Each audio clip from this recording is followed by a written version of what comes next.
अरविंद केजरीवाल जी इसी मैदान के अंदर देश के सभी नेताओं को और विशेषकर कांग्रेस के नेताओं को और उसमें भी कपिल सिब्बल जी को खूब जमकर कुछ साल पहले गालियां भी देते थे। वही भ्रष्ट नेता उनके साथी हो गए हैं, उनके दोस्त हो गए हैं। वही देश के दूसरी पार्टी के भ्रष्ट नेता, वो सब भी उनके लिए बहुत प्रिय हो गए हैं। अरविंद केजरीवाल और आम आदमी पार्टी पर उन लोगों से हाथ मिलाने का आरोप लगाते हुए जिन्हें उन्होंने भ्रष्ट कहा था, बीजेपी के डॉक्टर हर्षवर्धन ने गुरुवार को कहा, केजरीवाल ने उनसे हाथ मिलाया है जिन्हें उन्होंने पहले सलाखों के पीछे भेजने का वादा किया था। उन्होंने कहा, जब केजरीवाल ने कहा था कि वो भ्रष्ट कांग्रेस पार्टी से न तो समर्थन लेंगे और न ही देंगे, तो सभी के मन में उनके लिए सम्मान था। यहाँ तक कि उन्होंने एक टीवी चैनल पर कांग्रेस के साथ गठबंधन नहीं करने का संकल्प लेने जैसे कड़े बयान भी दिए थे।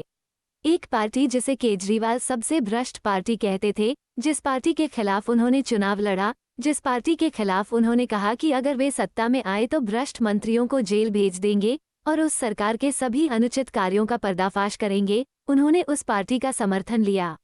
वर्धन ने कहा, आज देश जानना चाहता है कि एक ही पार्टी के साथ गठबंधन करने की उनकी क्या मजबूरी थी। देखिए, रैली तो रामलीला मैदान में पहले भी हुई है और आज की रैली बहुत सारी चीज़ों की याद दिलाती है। वही रामलीला मैदान है, वही अरविंद केजरीवाल है, वही कपिल सिब्बल जी हैं, लेकिन सबकी भाषा बदल गई है।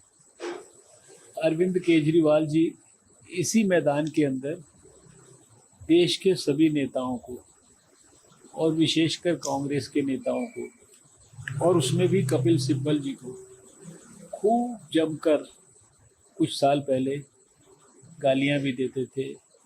देश और दुनिया का सबसे भ्रष्ट नेता उनको भी बताते थे, उनके कांग्रेस पार्टी के नेताओं को भी बताते थे, दूसरी देश की बहुत सारी पार्टी के नेताओं को बताते थे। अब उसी रामलीला मैदान में वही भ्रष्ट नेता उनके साथी हो गए हैं, उनके दोस्त हो गए हैं। वही देश के दूसरी पार्टी के भ्रष्ट नेता, वो सब भी उनके लिए बहुत प्रिय हो गए हैं। उनके पास घूम घूम के सारे देश के अंदर वो जा रहे हैं, समर्थन जुटा रहे हैं, गले मिल रहे हैं। मैं समझता हूँ कि ये आदमी अपनी पूरी विश्वसनीयता खो चुका है। मैं पहले भी बहुत बार कहा है कि शायद अगर संसार में कोई सबसे झूठा और सबसे ज़्यादा दोगला पॉलिटिशियन कोई होगा तो वो शायद दिल्ली के मुख्यमंत्री हैं। पूरी तरह से वो एक्सपोज हो चुके हैं और इस तरीके से जिस भाषा का, अभद्र भाषा का प्रयोग वो कर रहे हैं भारत के उस प्रधानमंत्री के लिए जो हिंदुस्तान के जन जन के हृदय में वास करते हैं, हिंदुस्तान के गरीब से लेकर मजदूर से लेकर किसानों तक हर व्यक्ति उनको हृदय से प्रेम करता है। सारे देश में ही नहीं अपितु सारे संसार में उनकी अंतर्राष्ट्रीय स्तर पर इतनी गहरी प्रतिष्ठा बनी है कि दुनिया के बड़े बड़े राष्ट्राध्यक्ष उनके बारे में क्या कहते हैं ये सारे देश और दुनिया ने जान लिया है। अरविंद केजरीवाल जी का इस प्रकार का अभद्र भाषा का प्रयोग करके उनके खिलाफ बयानबाजी करना ये उसी प्रकार से है कि जैसे कोई सूर्य की तरफ थूकने का प्रयास करे तो उसका नतीजा क्या होगा हम सब जानते हैं, थूक कहाँ पर आके गिरेगा। अरविंद केजरीवाल जी के इस चरित्र पर, इस उनके व्यवहार पर मुझे तो तरस आता है सबसे ज़्यादा हमारे आदरणीय अन्ना हज़ारे जी पर। उन बेचारों पर क्या बीतती होगी।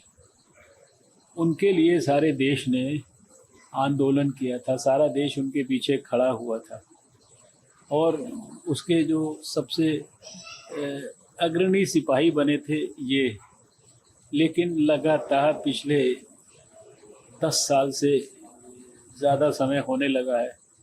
केवल झूठ बोलते हैं, झूठ के सिवा कुछ नहीं बोलते हैं, केवल अभद्र भाषा का प्रयोग करते हैं, उसके अलावा कुछ नहीं करते हैं, गालियाँ देते हैं और पूरी तरह से जिसे कहते हैं आकंठ भ्रष्टाचार के अंदर डूबे पड़े हैं।